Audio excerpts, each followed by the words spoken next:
này và cả kiếp sau không mong gặp lại.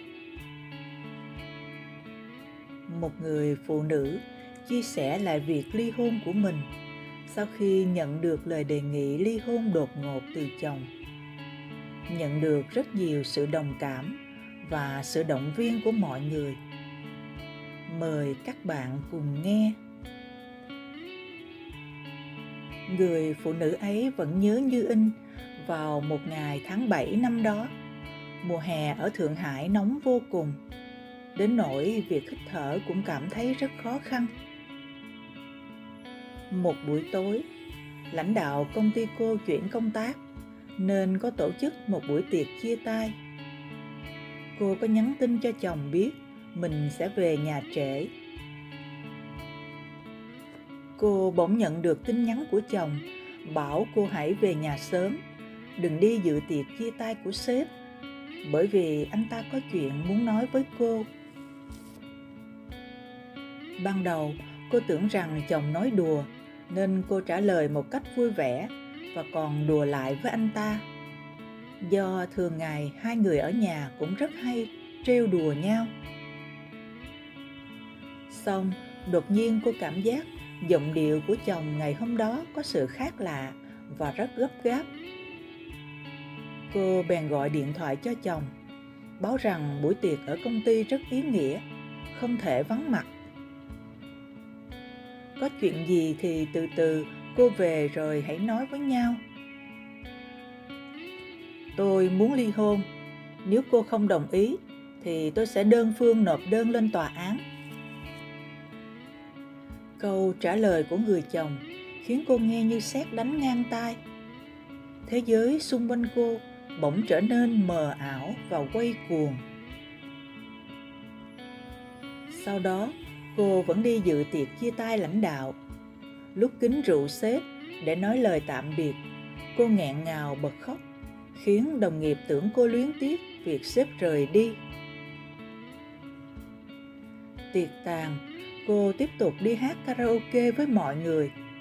Có lẽ trong tiềm thức, cô đang kháng cự việc phải về nhà sớm, sợ phải đối mặt với sự việc khủng khiếp mà chồng đã báo. Mãi đến 1-2 giờ sáng cô mới về đến nhà. Đối mặt với vợ giữa đêm khuya, một lần nữa người chồng khẳng định đã suy nghĩ kỹ và nhất định phải ly hôn. Ngày hôm sau, người bạn thân của cô tới chơi, có khuyên bảo hai người nên cân nhắc lại, đồng thời muốn đưa cô đến nhà mình ở tạm vài hôm để hai người bình tâm suy nghĩ lại. Song người chồng không muốn như vậy, sợ cô nhân cơ hội trốn tránh, kéo dài thời gian. Anh ta một mực kiên quyết muốn làm thủ tục ngay. Đến nỗi lúc cô lên xe người bạn chở đi rồi, mà anh ta còn đứng phía sau dõi theo mãi. Người phụ nữ này chia sẻ, cô thật sự không hiểu tại sao mọi chuyện lại đột ngột đến như vậy. Hai vợ chồng đang sống ấm êm, mà tại sao bỗng nhiên lại đi đến chuyện ấy? Anh ta là một người đàn ông cô rất mực yêu thương chăm sóc. Hai người ngày ngày vẫn rất hòa hợp vui vẻ. Chị dâu cô còn từng khen hai vợ chồng vô cùng xứng đôi, tình tứ như một cặp đôi trên màn ảnh vậy. Cô ở nhà người bạn được mấy hôm thì lên đường đi công tác. Chuyện ly hôn vẫn còn bỏ ngỏ. 3 tháng sau, cô kết thúc chuyến công tác trở về.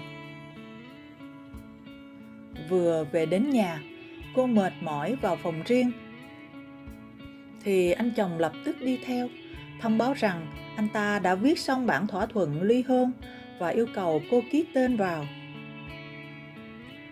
Anh ta không hề hỏi thăm cô một câu nào hoặc để cho vợ nghỉ ngơi một chút nào.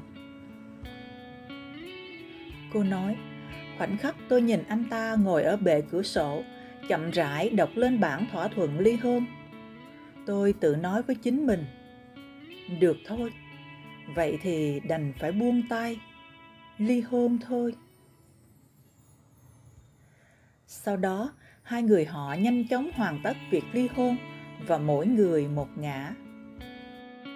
Cô đã phải trải qua một mùa đông thật tồi tệ sau cuộc ly hôn đó. Cô khóc bất kể lúc nào. Thậm chí trên công ty, nhìn vào máy tính làm việc, cô cũng có thể rơi nước mắt. Đêm nào cô cũng trùm chăn khóc thầm. Nhiều lúc đi ra đường, còn mơ mơ hồ hồ, không nhìn thấy xe cộ qua lại trên đường. Mẹ cô khi biết tin con gái ly hôn cũng rất sốc. Thậm chí bà còn đổ bệnh một thời gian dài. Và cũng chính lúc này, cô mới biết lý do chồng đòi ly hôn đột ngột như thế là vì có người thứ ba. Người tình của anh ta ở Bắc Kinh. Sau ly hôn thì anh ta cũng theo cô ấy đến Bắc Kinh sống. Xong một thời gian ngắn sau đó, cô được người bạn báo tin anh ta đã trở lại Thượng Hải một mình và trong tình cảnh rất thảm hại. Cô biết tin như vậy, nhưng thật sự trong lòng không thấy hả hê khi người khác gặp họa. Cô nghĩ anh ta giống như một đứa trẻ, vì một cái kẹo đầy sắc màu mà có thể bỏ nhà ra đi. Khi cảm thấy hối hận thì đã muộn mất rồi. Cho đến khi chồng cũ liên lạc lại, cô cũng chỉ nói với anh ta đúng một câu: kiếp này và cả kiếp sau không mong gặp lại anh.